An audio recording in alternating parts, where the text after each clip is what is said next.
Hey everyone, and welcome to the Age Sister podcast. Today I'm talking to Teresa Isabel Dias. Teresa is a pharmacist with 25 years of professional experience. She's in postmenopause now, but during her perimenopause, her mood swings were so intense, her son asked her if she was bipolar. So she went on to become a menopause practitioner certified by the North American Menopause Society, and she founded MenopausED, a virtual women's health practice to help women navigate the stages of menopause and live a vibrant and productive life. Teresa is breaking the last health taboo in the workplace, menopause, and she's delivered education and training to universities, to large corporations, and to other major employers. She's also written and presented to several pharmacy associations. So welcome, Teresa. Thank you. Pleasure to be with you here. Oh, I'm so happy to have you. You know, I'm so interested in the work that you do, and I think it's so important that you're helping women at this time in life. Maybe you can just tell me a little bit about how you came to do the work that you're doing today. How'd you get here in terms of your journey? It's usually with a personal story that we get into these things, isn't it? So mine was one day my oldest son, he was in his late teens and I was in my late 40s. He asked me if I was bipolar because apparently my mood swings were so extreme that the whole family was walking on eggshells around me because they never knew if I was happy and nice or if I was in a dark mood and just complaining and being nasty to them. So since I was the health care provider of the house, why don't I look into that? So I did. In those days, this was more than 10 years ago, maybe 10 years ago, there was not a whole lot of good information on the internet. There was actually a lot of misinformation, even disinformation. So it took me a while to figure out what was going on, and then I realized I was in perimenopause. So, and I know this happened to many other healthcare providers, so I'm not alone on this. If I, as a professional in health, did not know what was going on in menopause, in perimenopause, and I didn't know that mood swings, for example, could be part of the journey, then a whole lot of other women probably did not. So I decided to write the exam through the North American Menopause Society, and I became a certified menopause practitioner. I learned a lot for myself, and then I figured if I already know this, and I passed the exam after studying a whole year for it, because perimenopause, concentration, and memory are not 100%, so I got my certification and I started helping women in a pharmacy. I used to work in community pharmacy, but I soon realized it was not the best place because there was not enough there was not enough time and there was not enough quiet space and private space for us to talk about such personal things. So I changed my business model and I founded MenopausED, and I do all my services online, and that's how it started. It started with me having mood swings that were affecting the family.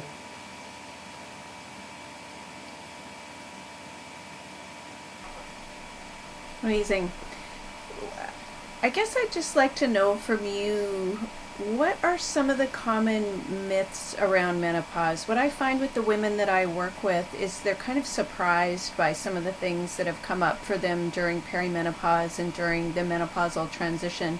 So maybe you can just tell me a little bit about that, what you come across. So the most common symptoms, and I don't like calling them symptoms because it's not a disease, but I haven't been able to find a better word. So symptoms, challenges, I'm going to interchange them.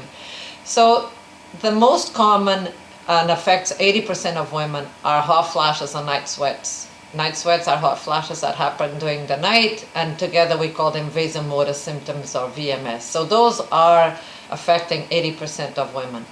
And those seem to be the ones that everybody knows about. But then other things like sleep difficulties, memory and concentration issues, body shape change. A lot of women change shape, even if they don't put on weight.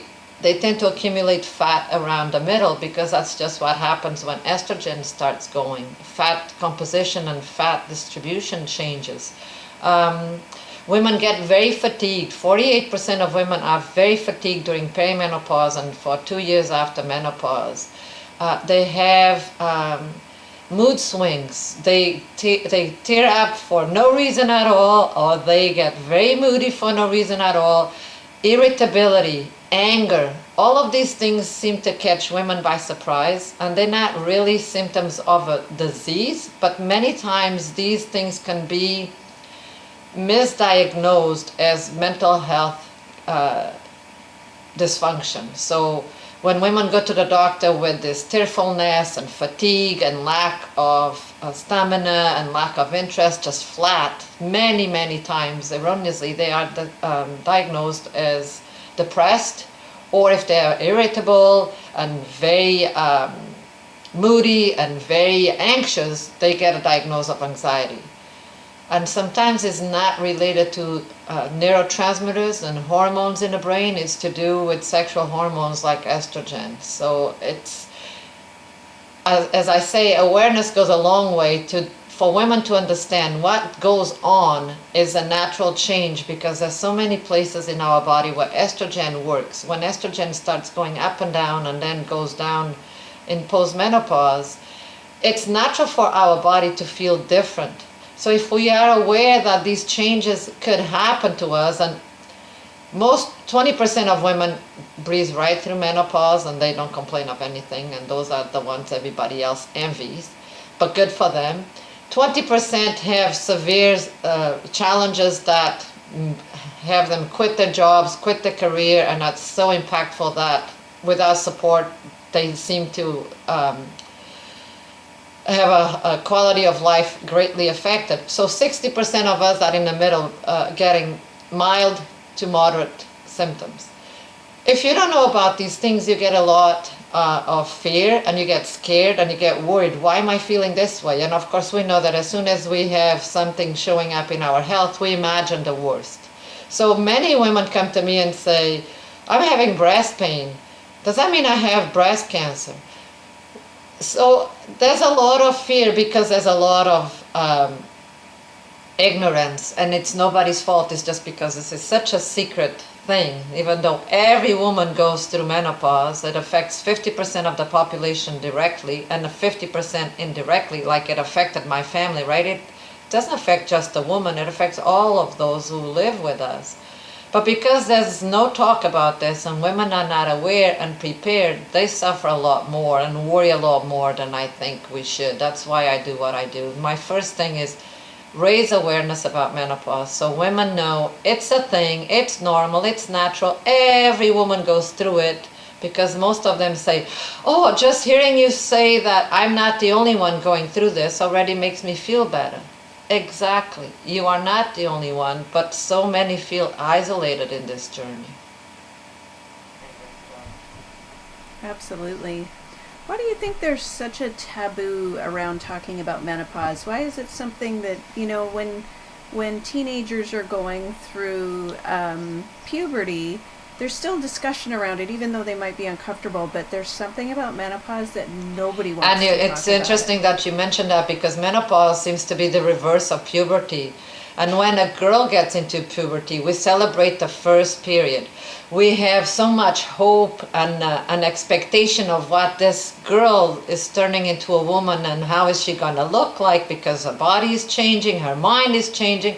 All of that is changing because of the influence of the new secreted sexual hormones, the estrogen, the progesterone, and the testosterone. While in menopause it's the reverse. But it has such a negative connotation. It's like menopause is the end of life. Well, yeah, it used to be. 100 years ago, women were dying at the end of their lives when they were becoming menopausal in the 50s. But now menopause happens to most of us halfway through our lives, or even 2/3 in, when so much else is happening. So it's one more thing for us to put up with, in the sense that it's one more change. So if we are raising kids or looking after elderly parents, we have a job or a career or a business, now there's this added thing on top of it, and it can be very hard to manage and to cope with. But I don't know I think there's more than one reason why we don't talk about it. It's because it is media and everything around us has made it such a negative event in a woman's life. It's the end of fertility. Okay, I understand that some women feel terrible because they haven't had a chance to reproduce before menopause, and now that they are faced with reality that they won't be able to again. But for so many of us, that is a liberation of having to cope with our hormones telling us every month what to do, because not every day is different. Our hormones go up and down in a predictable way. Then in perimenopause, when the ovaries start aging, things are less predictable, so they are more worrisome, they are more annoying. And then in menopause, the ovaries just start producing eggs and estrogen, and then we get leveled. And I think if we spin menopause around and think of it as puberty, as an expecting time, as a time of exploration of ourselves, of what are we going to do for the next 30 years, who do we want to be for the next 30 years, how do I want to behave, move, think, what do I want to do when I'm 70, 80, 90, 100, some of us are going to make it to 100, we're going to spend 30 years or more in postmenopause. How could menopause be the end of it when there's so much to live still? And then there's shame, there's secrecy, because it just goes around. If women don't talk about it, nobody else is going to talk about it, because it's supposed to be a women's problem. And it just feeds itself. So I think it starts with us owning that it is a normal, natural change of life. We can't do anything about it. There's not an amount of hormones in the world that you can take that you're going to stop going through menopause. And then spin it around and celebrate your last menstrual period. When you look back 12 months and you confirm you haven't bled for 12 months, you are in menopause. Throw a party. I'll help you. Just like we throw a party for our girls' first period, right?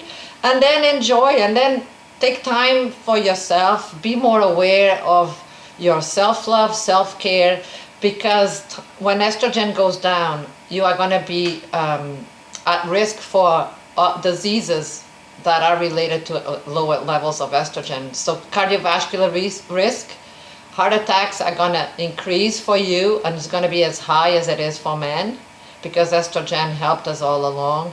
The risk of osteoporosis, because lack of estrogen is going to make your bones leach more calcium out.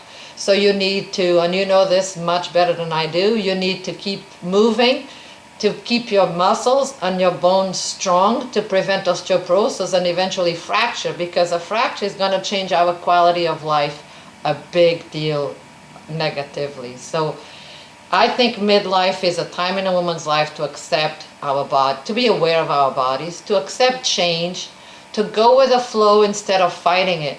This anti-aging thing is just making women spend money. We can't stop aging, but we can choose how we age and eat well, sleep well, move, think the right things.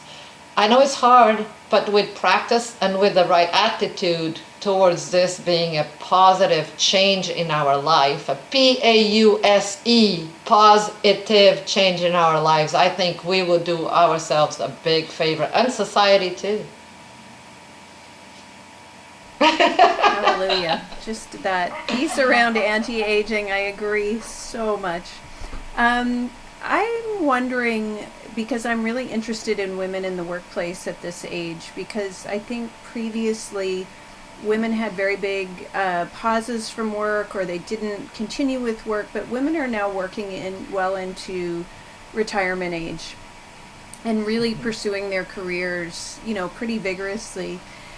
But this is an issue for a lot of women in midlife, where they come into some of these changes in their bodies and also in their mental health as a result of perimenopause and the menopausal transition. And this makes it kind of challenging at work. And I know that you've spent some time at workplaces. I'm just wondering if you have any suggestions for women who are going through this while trying to carry on a really it can be very difficult, and unfortunately I personally know women who have given up their jobs and their careers because they just did not have support I have examples of women having problems with concentration, feeling anxious, not being able to perform as well as they were. Let's face it, we also aging. It's not just menopause, it's aging. Men and women age and our brain function gets slower. We are just as smart. We just need to find out where did we put the information, and it takes more time to bring it up to the front. But all that can be managed if you understand what's going on. And many women that a few women that I've encountered in my counseling is they were diagnosed with depression. They are given antidepressants, which in themselves, if it's not the right medication, could make your life worse. They're gonna cause drowsiness, they're going to decrease your sexual interest. So it's gonna add a few more things to your life. Some of them are going to impair your sleep. So antidepressants are not the option or the right treatment for a woman going through perimenopause issues. So after 2 years of going through medical offices and being given these diagnoses and these medications, they just put their hands up and they don't feel any better. They don't feel supported, and they say, the only thing I can control is giving up my job because I can't get my kids out of the house. I don't want to divorce my husband. I don't want to kill my elderly parents. The only thing I can say no to is my work. And that's so unfortunate, because once they stop working, they realize nothing else has got better because the root of the cause has not been addressed. They are not getting support.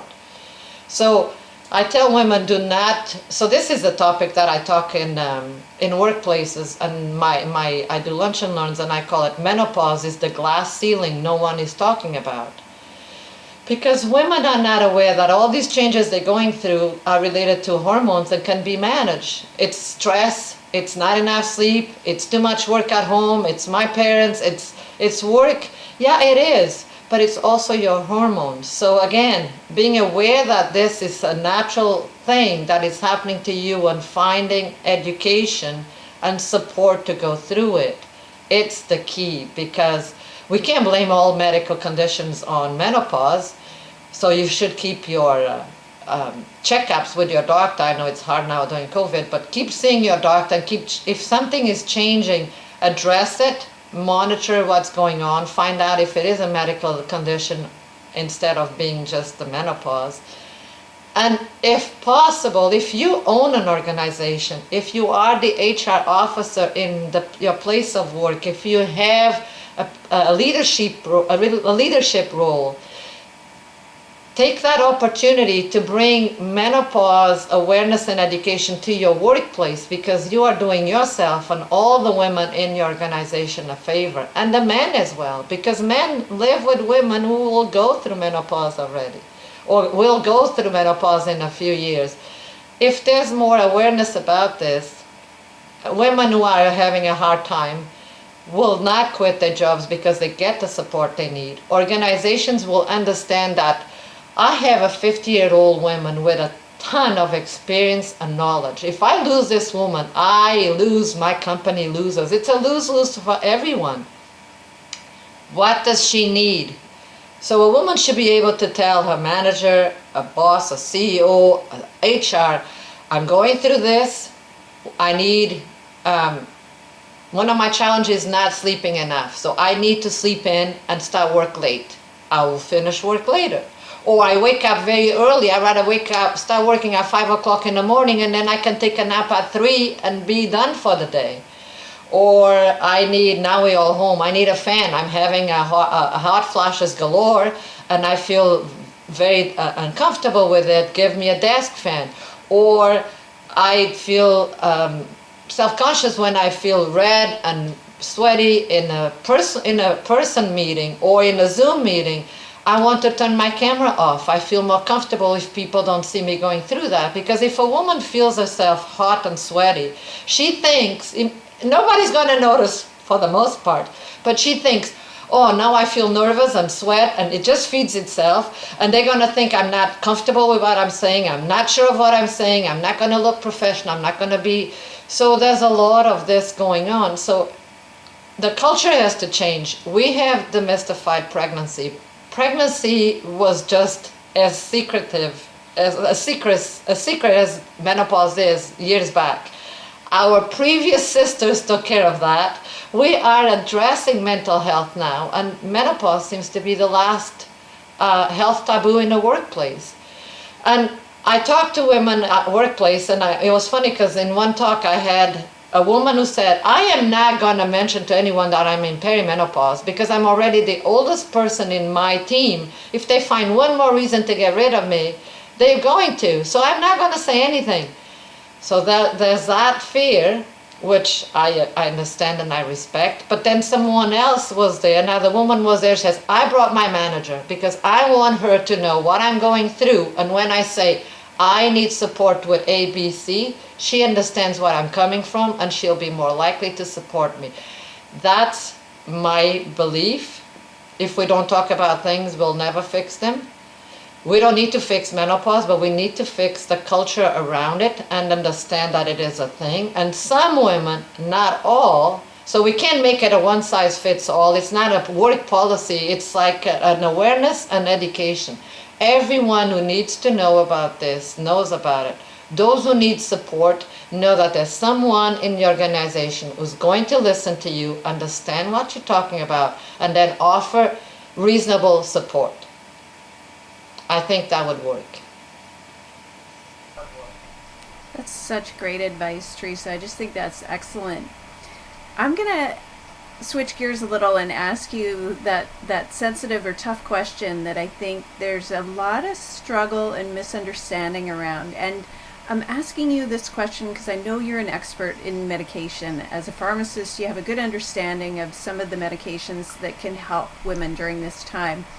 But one of the things that I hear quite often is women saying, my doctor doesn't want to give me HRT, or I'm scared of taking HRT. So I'm wondering if you can just I could talk that. about that for 5 hours because it is that important, but it is, unfortunately. So the whole thing started when the WHI trial results came out in 2002 and 3, and the results were given in relative risks instead of absolute risks.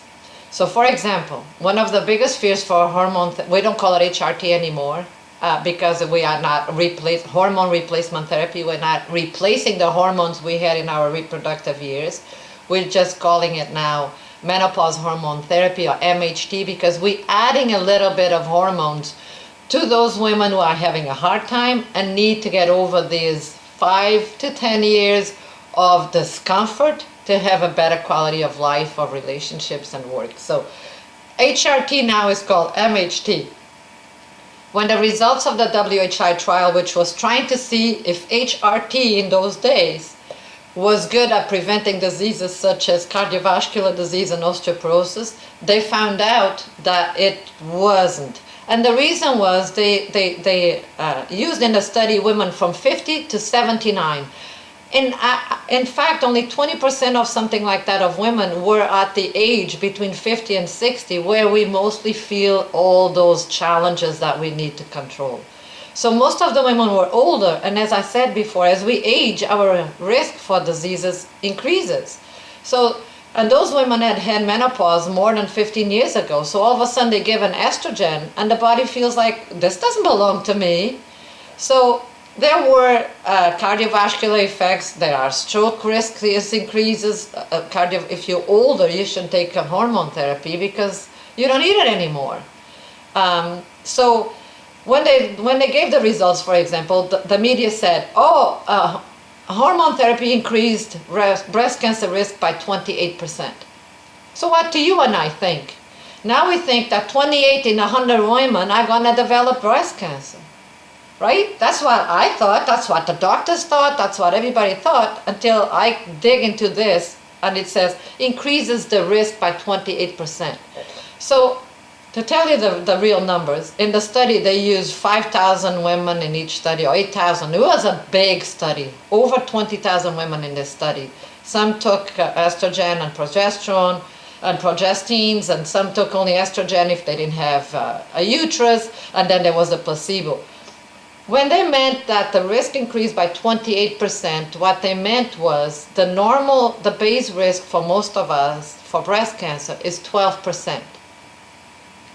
When that 12% risk increases by 28%, in 1,000 women, they found that 8 more women were diagnosed with breast cancer in the hormone trial than the placebo trial. So it was only 8% in 1,000 women per 10 years. So the increase in numbers was actually from 0 to 8 more, not 20% increase. It's almost like a lottery. If you buy a ticket, you have 100% chance of, you have a ticket for a lottery, your chances of winning the lottery are still very small. If I give you another ticket, it increases your chances by 100%, but I bet you're not gonna win the lottery still, right?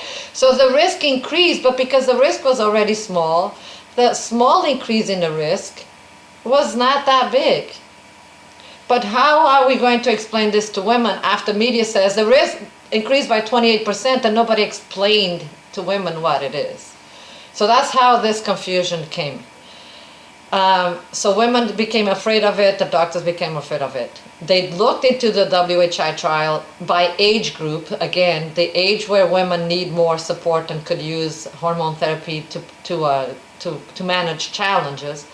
From the 50 to 60, many people have studied those results, and the conclusion that all experts agree now is if you are a healthy woman, so you're not suffering from any cardiovascular diseases, you don't have breast cancer, if you are a healthy woman, under the age of 60, or within 10 years of menopause, so within 10 years of your last menstrual period, the benefits of hormone therapy are higher than the risks of hormone therapy.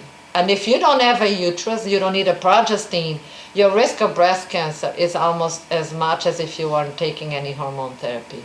So they say that if you have a uterus and you need to take estrogen and a progestin, for 5 years your risk should not increase. If you have no uterus, your risk should not increase for 7 years. For some women, 3 or 5 years is enough to get them over that time when all the symptoms are so challenging. And then you can stop. You can lower the dose, you can change the route of administration. And again, the WHI trial only studied one route of administration, which was oral pills, one type of estrogen, which was conjugated equine estrogens, none of them produced by the human body, and the progestin, which is a synthetic progesterone, which we don't produce either. So we will never have a study as big, but maybe giving an estradiol, which is similar to what we produce, and giving a progesterone, which is similar to what we produce, will not increase the risk as much. Other trials have been done, but that hasn't been proven yet. But it seems to, so far, that there's less risk with those body identical hormones. That's such important information. I think there's a lot of misunderstanding around taking hormones at this stage in life.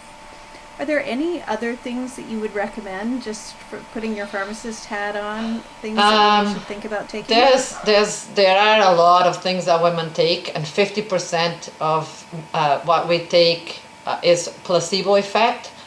So you take something and you believe it helps you, fine. I'm fine with that, as long as it doesn't cause any other harm, as long as it doesn't have any adverse effects, as long as it is a good product. I usually recommend buying something with an NPN, so it's a natural product number. That means Health Canada looked into this problem, into this product, and it's accepted by our regulations. If it is black cohosh, sage, whatever it is, we have to remember that the trials, the studies to find if these things are safe and effective are not as robust as trials necessary for prescription drugs. So take it carefully. If it helps you, fine. If it stops helping, probably was placebo effect. Try something else. If you take it and it gives you a stomachache, causes nausea, gives you a headache, stop taking it. Try something else.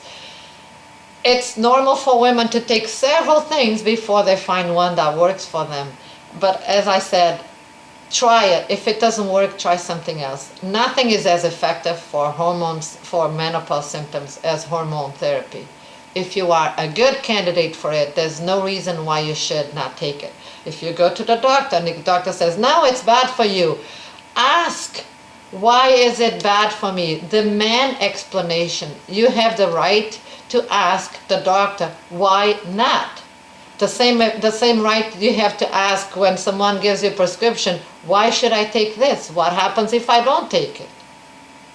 And then the doctor, if the doctor's not in the menopause area like I am and some others are, you may not know enough about these or the details about the WHI results and how it's not as dangerous as we all think it is. So you may have to change doctors. Talk to me. I do discovery calls. I love helping women in discovery calls because, as I said, not everything is related to menopause. If it is, I can help you deal with that. But if it's not, I know enough to know and to say, this does not seem very related to menopause. Let's investigate it a little further. Maybe you should talk to a gynecologist. Maybe you should talk to a rheumatologist, because aches and pains is a symptom that many women feel, and it's not very commonly associated with a transition. So I can do that for women, but what I want them to do, because I cannot talk to everyone, is go to the doctor. When the doctor says no, ask why. If you don't like the answer, if in your gut you feel like this is not right, I want to do something about this and I'm not having support, get a second opinion, get a third opinion. And then ultimately it is your choice to take or not to take a medication. But you should only make a choice after you've been educated. So there's lots of good websites online. You don't have to talk to me, but I would love to. The NAMS, the North American Menopause Society, has amazing information. So does the Australasian Menopause Society, and the International Menopause Society, the Canadian Menopause Society. Jane Ailes in Australia has an amazing website for everything to do with women's health. So go to those reliable websites. If you gotta go on Google, and I love to show my mug. If you gotta go on Google, go on a good, reputable site. Like I said, NAMS, IMS, Australasian Menopause Society, Sigma for Canada, because you can get lots of good, up-to-date, reliable, science-based information there, and stop spending money on jade eggs and all that stuff, because it's not going to help you. It's going to help you waste your money, but it's not going to help you with your menopause. So get educated so you can make an educated, an informed decision regarding your treatment about this and everything else. So I'm guessing that a lot of women listening to you today would love to find out more information about the work that you do. So my website is MenopausED.org. My website has a way to book a discovery call. I do one-on-one consultations online because I don't want to be, well, now everything has to be online, but I don't want to be geographically stuck to Toronto. So I want to help women across Canada. Can book a discovery call. We haven't talked about this, but that's another issue of your podcast. Vaginal and sexual health is even a bigger taboo and a bigger secret than menopause itself is. And it affects quality of relationships. I always tell women, do not allow your vagina to ruin your marriage, because it's a very common thing. So I do a vaginal and sexual health consultation. I do initial consultations. I do drug adjustments. I do a 4-week Start Your Journey program. And then for those women who are really having a hard time and have tried a lot of things and nothing helped and they really need support for a longer term, I do a 12 weeks your positive journey.